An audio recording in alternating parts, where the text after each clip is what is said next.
Salut à toi et bienvenue sur le Weekly, ton émission d'actu anime manga JV. Cette semaine au programme du nouveau du côté du manga Hell's Paradise, une suite assez inattendue pour le successeur d'Ashita no Joe ou encore le retour d'un mangaka qui s'est fait assez discret ces dernières années. Allez, Weekly épisode 9, c'est parti.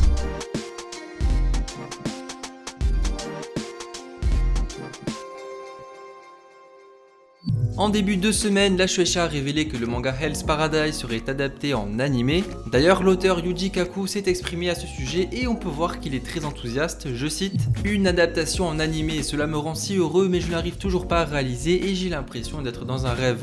À tous ceux qui travailleront sur ce projet, je remets les personnages de Hell's Paradise entre vos mains. Quant au manga, le 13e et dernier tome est sorti en décembre dernier. L'histoire nous emmène aux côtés de Gabimaru, le plus puissant des shinobi certes, mais il croupit en prison. Malgré sa condamnation à mort, aucun bourreau ne parvient à lui ôter la vie.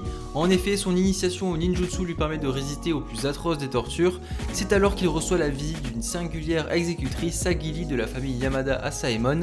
Celle-ci lui offre la possibilité d'être gracié et libéré, mais à une seule condition, se rendre sur l'île mystérieuse de Sukavati et en ramener l'élixir d'immortalité.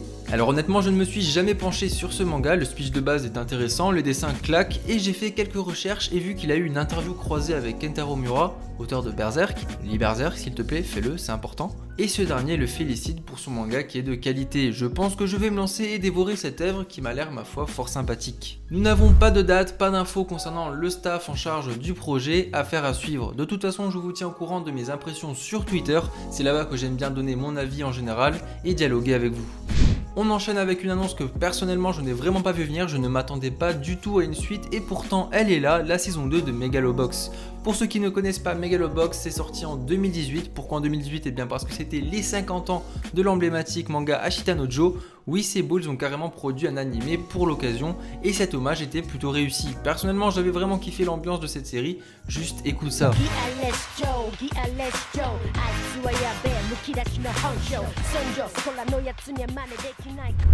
La suite est intitulée Nomade, toujours le même staff et on a même droit à une bande-annonce ainsi qu'une période de diffusion avril prochain. Attention, le synopsis de la saison 2 va grandement vous spoil la saison 1, donc si vous ne l'avez pas vu, skippez. Rappelez-vous, à la fin, Joe est celui qui a remporté le tournoi de Megalobox, nommé le champion de Megalonia. Les fans partout dans le monde ont été ébahis par l'ascension fulgurante de Joe qui s'est élevé des tréfonds jusqu'au sommet en à peine 3 mois et le tout sans utiliser le moindre équipement. 7 ans plus tard, Joe revient sur le ring pour remettre son titre en jeu, mais cette fois seulement armé de ses cicatrices.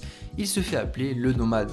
On dirait bien que notre cher Joe a pris un peu de barbe, j'ai l'impression que l'enjeu va être très différent dans cette saison, on dirait qu'on va avoir affaire à un personnage qui est devenu si fort qu'il en devient frustré, peut-être qu'il cherche un adversaire à sa hauteur, est-il désespérément à la recherche de réponses, tout ça nous le découvrirons dans cette saison 2. Hâte de voir tout ça arriver, mine de rien on y est dans pas si longtemps que ça, le staff est toujours aussi explosif, c'est Moriyama qui mène le projet connu pour Lupin ou encore Shingeki no Kyojin, Mabuna est de retour à la composition notamment connu pour Kids on the Slope, Ayumi Kurashima qui a bossé sur Devilman Crybaby qui sera chara designer ou encore Naomi Kaneda connue pour FMA Brotherhood qui s'occupera des chara design secondaires.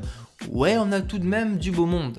Pour ceux qui ne se sont toujours pas penchés sur Megalobox, c'est une série qui mérite le détour et elle est disponible sur ADN.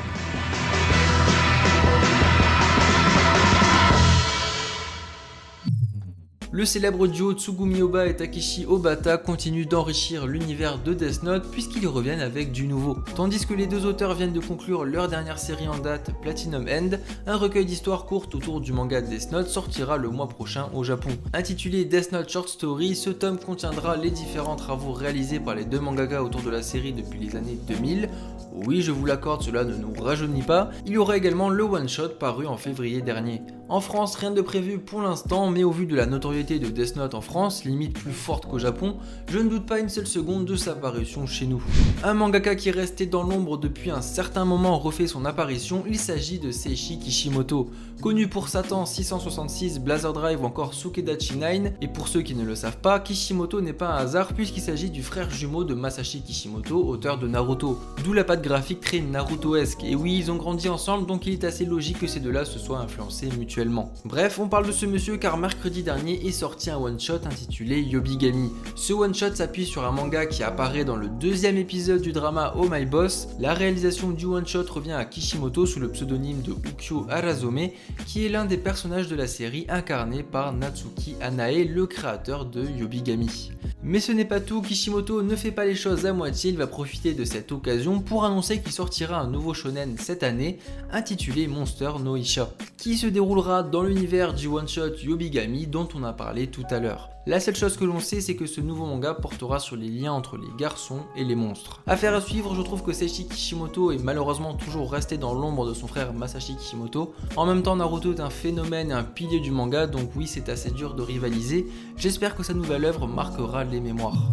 En ce qui concerne les News Express cette semaine, nous avons Yoruichi qui rejoint le combat dans Jump Force, World Trigger est en pause pendant un mois en raison de la subite maladie de l'auteur, une nouvelle bande-annonce pour Persona 5 Striker et Guilty Gear Strive, le manga Shangri-La Frontière arrive en France chez les éditions Glénat, Fruit Basket The Final annoncé pour avril, et pour finir une nouvelle bande-annonce pour le film live action Shin Ultraman.